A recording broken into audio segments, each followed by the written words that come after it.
চোপড়া থেকে কোচবিহার আইন শৃঙ্খলার অবনতির অভিযোগে ৩৫৫ ধারা চান শুভেন্দু অধিকারী।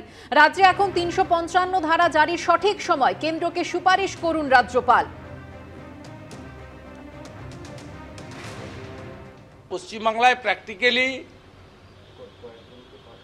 গণতন্ত্র প্রতিষ্ঠা করার ক্ষেত্রে বিগত এক দশকেরও বেশি সময় ধরে জুডিশিয়ারি একটা গুরুত্বপূর্ণ রোল নিয়েছে। অন্য কারোর কোনো ভূমিকা নেই, যে ভূমিকা অন্যদের নেওয়া উচিত যারা সাংবিধানিক বডি হোল্ড করছেন, কাস্টোডিয়ান। আমি sorry to say, with heavy pain আমি বলতে বাধ্য হচ্ছি যে তাদের অনেক কিছু করার থাকলেও তারা করেন না। আমি মাননীয় গভর্নরকে বলবো কালকে ফিরে এসে তিনি সরাসরি যেন সেন্ট্রাল গভর্নমেন্টকে লেখেন যে পশ্চিমবঙ্গে 355 করে মমতা ব্যানার্জি ভোটে জিতেছেন 21 সালে, তার নির্বাচন 26-এ আছে, তাকে 26 অবধি মুখ্যমন্ত্রী থাকতে দেওয়া হোক। তার অর্থনৈতিক প্রশাসনিক ক্ষমতায় হাত দেওয়ার দরকার নেই, কিন্তু তার কাছ থেকে পুলিশটাকে কেড়ে নেওয়া হোক। This is the high time.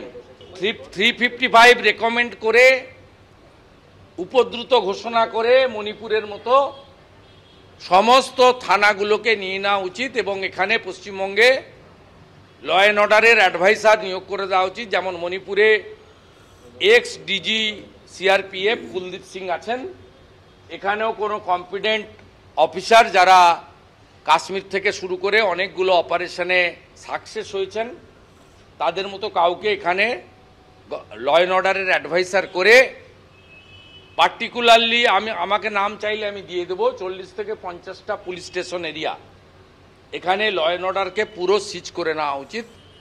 কারণ 355 অ্যাজ এ হোল রাজ্যে লাগানো যায় না, কতগুলো পার্টিকুলার এরিয়াকে মার্ক করে লাগানো যায়। সে মার্ক করে লাগানোর মতো ফিট কেস পশ্চিমবঙ্গে তৈরি হয়ে গেছে।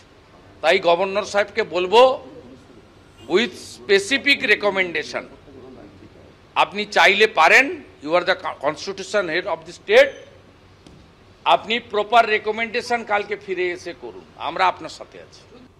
দেবনাথ, আপনি তর্কের খাতিরে মণিপুর হাতরাসের উদাহরণ তুলতেই পারেন, আমি সে প্রসঙ্গে আসছি না। প্রশ্নটা আমার এখানে যে বারবার বিরোধীরা 355 বা কখনো 356 বলবেন, বা সেটাও বিরোধীদের জায়গা থেকে তারা বলতেই পারেন, সেই রিয়াকশন আমি নেব। কিন্তু প্রশ্নটা এই জায়গাতে যে এই পরিস্থিতি তৈরি হবে কেন?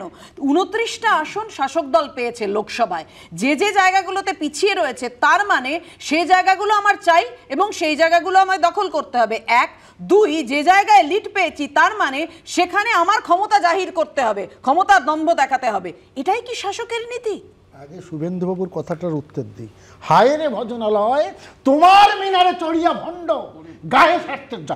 আগে উত্তরপ্রদেশ, তারপরে গুজরাট এবং মধ্যপ্রদেশ, এই তিনটে আগে করুক, তারপর এই তো একটু আগে বললেন যে আমি অন্য রাজ্য দেখতে চাই। নিশ্চয়ই আগে এই তিনটে করুক। আর কে বলবে ভণ্ডকে? ধর্মান্ধরা শোনো, কে ধর্মান্ধ? এই আগে অন্যের পাপ গণিবার আগে নিজের পাপ গণ। এইবার আসছি আপনাদের কথায়। সুতরাং ওই শুভেন্দু বাবু বললো আর এখানে বিজেপি বললো, এটা না না, এই তো একটু আগে বললেন আপনি অন্য রাজ্য দেখতে চান। কিন্তু আমি অন্য রাজ্যের কথা বলিনি, আমি বলছি অন্য রাজ্যে চলে গেছেন। এখন বলবো, নিশ্চয়ই বল। শুভেন্দুর বক্তব্য আগে নিজের আপনি আচরি ধর্ম জীবকে শেখায়। কিন্তু আমি সনিল বাবু বা দেবেন্দ্র বাবুর কথা বলছি না, ঠিক আমিও ঠিক কথা বলছি। কিন্তু আজকে যদি বিজেপি বলে তো সতীদাহে ফিরে যাবেন, বিজেপি বলছি এর থেকে 1000 গুণ বেশি হয়। নিশ্চয়ই পশ্চিমবঙ্গ 355।